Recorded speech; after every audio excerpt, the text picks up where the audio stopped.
those infamous screams. Axe had stumbled upon two men armed with AK-47. The dog had been well trained to continuously bite enemy combatants over and over and over again to keep them from being able to shoot at him. So when he came face to face with two armed men, he just bounced back and forth between them, biting them both over and over and over again until the operators made their way into the room and dropped both men. As the team stacked up on the next door in the house, Clark quickly grabbed Axe's harness, not letting him go in first. He had a weird feeling about this room and thought the team needed to clear it themselves instead of sending the dog in. It ended up being a fantastic call because the room was absolutely packed full of women and children. And in the chaos and total darkness within the house, the dog would have likely accidentally bitten one of the civilians.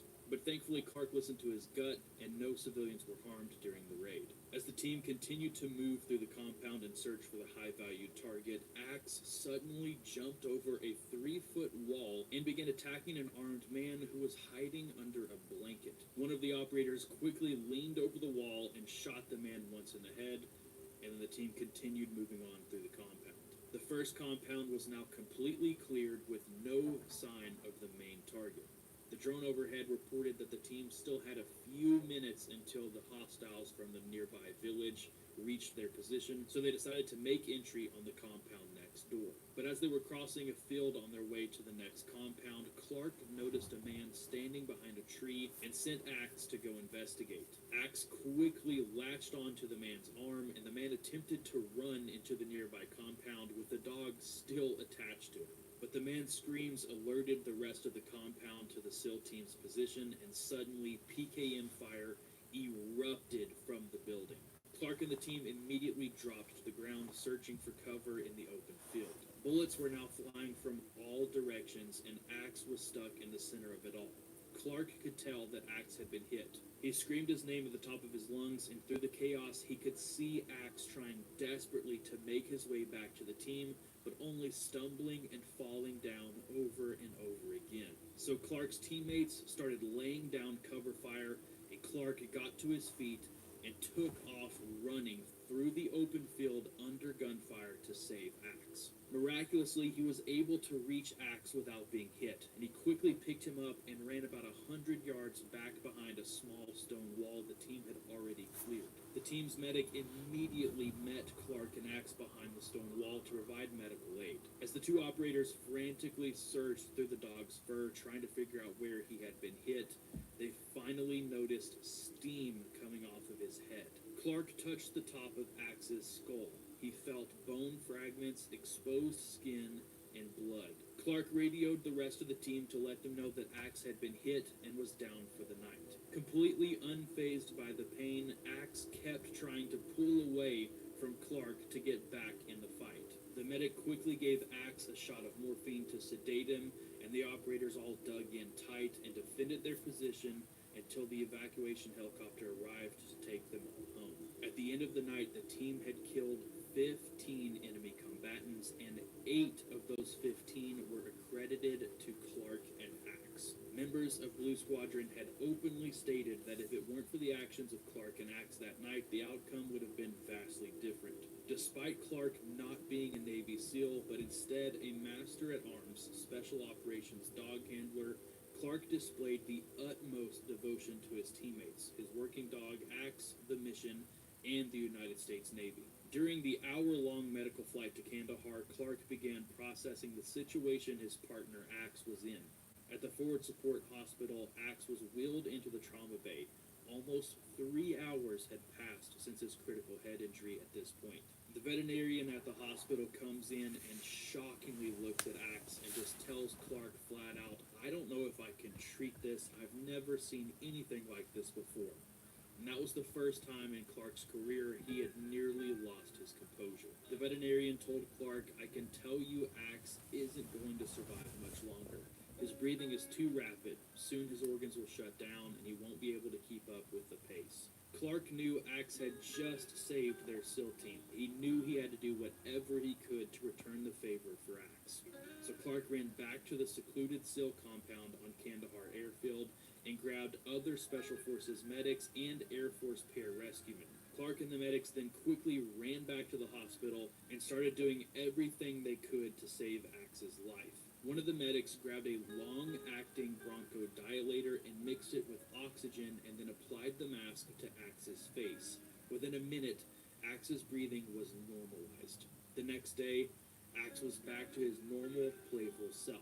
However, the injury caused him to lose vision in his left eye. In turn, he was deemed non-operational and sent stateside to recover in retirement.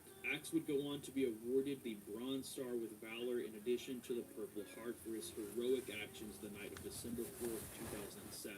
He was medically retired shortly after and spent the next 7 years of his life living a relaxing, joyous life with a veterinarian technician before passing away from bone cancer in 2014. Clark would continue serving in DevGru for the remaining years of his operational career, completing his last deployment in 2015. Thank you guys so much for watching this video. I hope you enjoyed it. Be sure to go check out the Patreon for all the uncensored combat footage that I couldn't show here on YouTube and to support the channel. But I hope you guys have a great rest of your day, and I'll see you all in the next. We must break the will of our enemy and end this war. The Crown will pursue victory. Carl, we're on MSNBC to defend. But this is the cycle we find We ourselves watched in. this real quick. What's going on with? I love Jon Stewart. I do. I think he's great. I know, obviously, a lot of people might disagree with him for whatever reason. I think he's great. First law of tropodynamics. Every action is met with a very not equal overreaction. That's right. These pardons are sick. They are offensive. They are un-American. This is one of the most egregious, despicable acts in American history. This is textbook authoritarian takeover 101. I knew I should have taken that class. And not majored in submissive liberal crying 101. Is it an abuse of pardon power? I don't know. Yeah. But that is his constitutional power. Again, I'm going to cry about abuse of power whenever fucking Biden pardons his son blanket for 10 years. He's pardoning everybody. He's pardoning his whole family. You don't have any leg to stand on talking about abuse of power? for a reason, we have given presidents the power of a king. Yeah. And then we say, oh, by the way, with that power, you're not going to get all like kingly and shit on us, right? That's part-time host and occasional funny man Jon Stewart calling out Democrats and Like as I imagined. But then we had a weekend.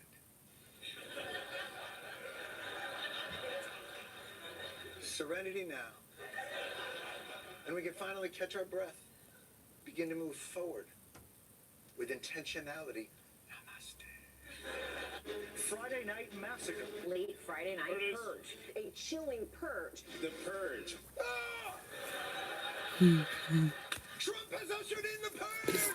Yeah, that's It's crazy how he really calls out, because he's right about this, how they Yeah. keep everybody on that's how everybody's reacting. always on the up and up. Everybody is always this emotional dilation where, like, things are way more serious than they need to be. Way more serious. It's the purge. Like, what? The purge? Damn. Purge. Emotional fear. Yeah, there's no day off. You know who said it the right way? I'm gonna be honest. I was watching a Sam Hyde video, and Sam Hyde said that modern media was like just continuous shepherd's calls that just keep your attention and like your fucking stress levels at an all-time high. And I think he really cooked with that. He did. Like I remember thinking, like, when I watched it, I was like, damn, he's completely fucking right about that. Wow. There's fear-mongering? Yeah. Watching Sam without us? Well, to be fair, I mean, there's a lot of videos that if I watched Sam with you guys, I wouldn't be watching anything with you guys after that. So, yeah, no, that probably would not happen. I, for one, will take full advantage. So, yeah. Although, just in case I'm misinterpreting, what is this purge about exactly?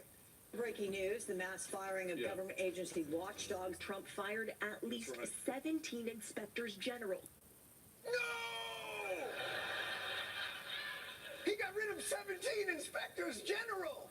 Oh no! That only leaves no one knows how many left. Probably a lot.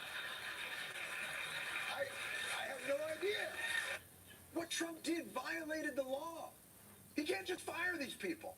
Title V, Section 403 of the U.S. Code, federal law, an inspector general may be removed by the president. We didn't mean that law. What do you mean? What? So what's the purge? What's the map? Why do I have an axe? There is a specific law that requires notice, 30 days, and a statement of reasons, substantive and detailed rationale. What? I'm sorry, what? Oh, apparently you can fire them, but you have to give them 30 days notice. Oh, so that's what we're upset about? No! You can do it, but not in that font! This is the kind of shit, bro. Like, this is the reason why people don't take this shit seriously anymore. It's because of this constant fucking emotional escalation, bro. It's so annoying. Nail on the head. Yes, he's so right, man. I feel like Jon Stewart, it's like with like political comedy, I feel like he's like Gandalf that came back in the Two Towers, and it's like everything was turning to shit. Like you had Jimmy Kimmel, Conan O'Brien retired, you had fucking Stephen Colbert like turned into a massive bitch. To be fair, I think that who's that British guy that was on the Daily Show, John Oliver? I think he's all right. But like there's another one, Jimmy Kimmel. There's one more. It's so fucking annoying. What's his name? Jimmy Fallon. And Jon Stewart comes back at the exact right time. I do. I think he's come back at the exact right time. Thank fucking God. Oliver lost it. I haven't seen any stuff from Oliver, but like I've seen a lot of things from him. I agree with. I feel like the saddest one to me personally is actually Stephen Colbert. I think Stephen Colbert is probably one of the. This isn't just because he's a big Lord of the Rings fan, but that's a big part of it. I really like Stephen Colbert, and I was so disappointed that like he took his show in the direction that he did. He was great. He's not that old, right? So he can come back. Hopefully one day he will. The Colbert Report was legendary. I know, my dad and I, we would go, this is what we do. We'd go to Bill Miller Barbecue. So good. We go to KFC. We come home, we watch The Daily Show, and then we watch the Colbert Report right after that. Every Thursday. De vernieuwde Mazda CX-60 plug-in hybrid. Joel is sexy and unavailable. He's got like a million girls. It's not like you like him or anything, right? Oh my god. Oh my god, look at your face. He's so like him. No, nobody knows. No one knows, okay? Marktman. Nu in de bioscoop. Hitler's font! You know, just like Bill Maher, Stewart only seems to see the problems of big government when a member of the opposing party is holding office. I mean, kudos to him for acknowledging it, but the expansion of executive power has been something conservatives have been complaining about for decades. None of this should come as a surprise because it's no secret that Democrats have no impulse It's control. not the expansion of executive power. Like, Trump's going into the fucking, like, the old wizard rules. You know, some, like, illegal immigrant act of, like, fucking 1791 or something like that. Like, he's going into the ancient magics in the old text. Like, this shit was probably written in Latin. And he had to hire some guy to fucking decipher it. And it says that you can put people in Guantanamo Bay that he doesn't like.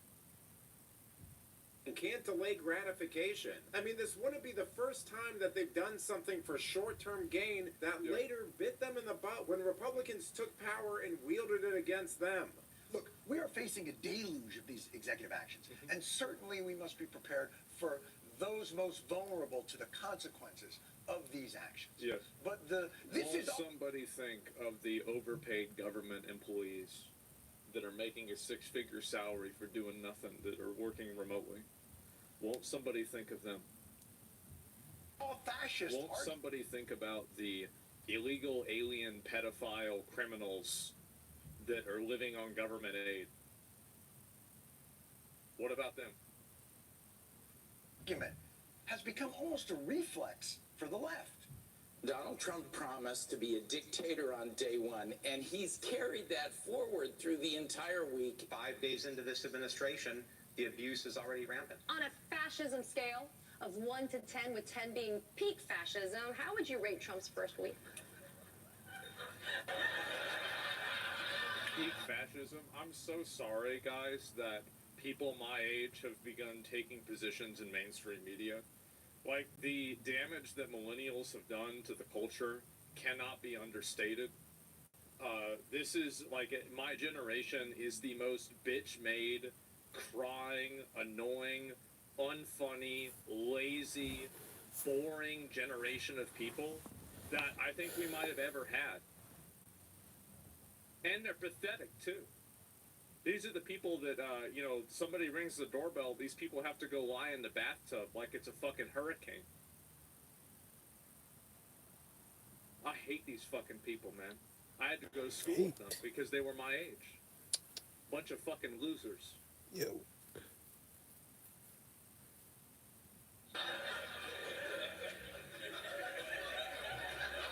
Only Funko Pops and they're fat. See, trophy generation. On the scale of Mussolini to the Holocaust. I would say it's not fascism. Do I not understand what fascism is? Republicans No, bro, fascism is whenever the government does something you don't like. That's what happens. Yeah, fascism is when the government does something you don't like. Communism is when the government gives money to someone that you don't like. Nazis are when someone's not seeing your point of view. Let's see, what are the other ones? Fuck. Oh yeah, a threat to democracy is losing a vote. Fuck.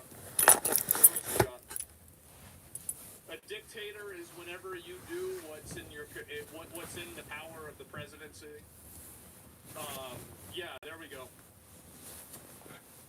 Socialism is whenever the government appropriates tax dollars to benefit the public.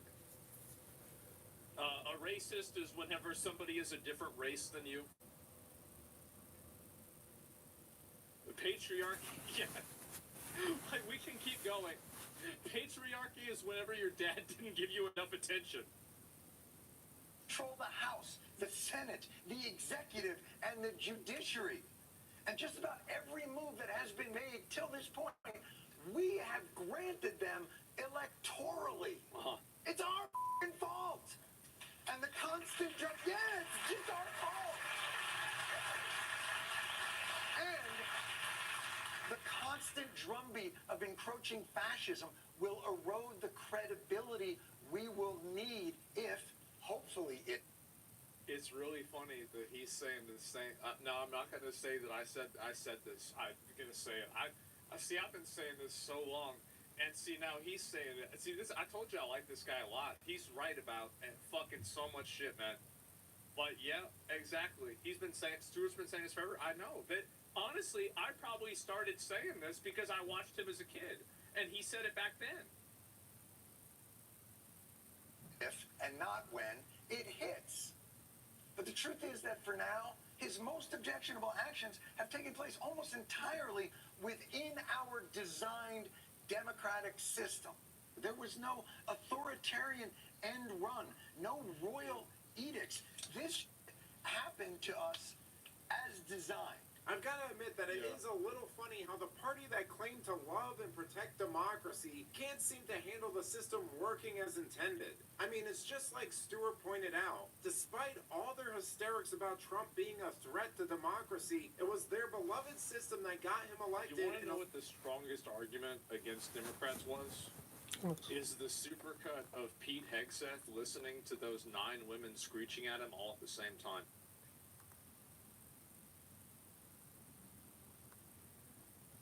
That was the strongest. Like that to me. That to me was that was it. Show us. Yeah, it was amazing. Show it again. I'll see if I can find it.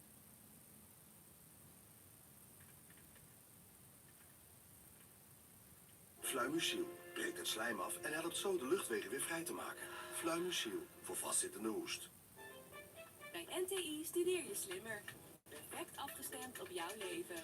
Net als Sven, Iris en Cindy. NTI maakt erkende opleidingen haalbaar en betaalbaar. Klaar voor jouw slimme start? NTI.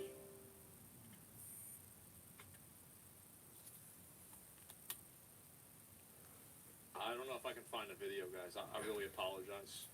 Yeah.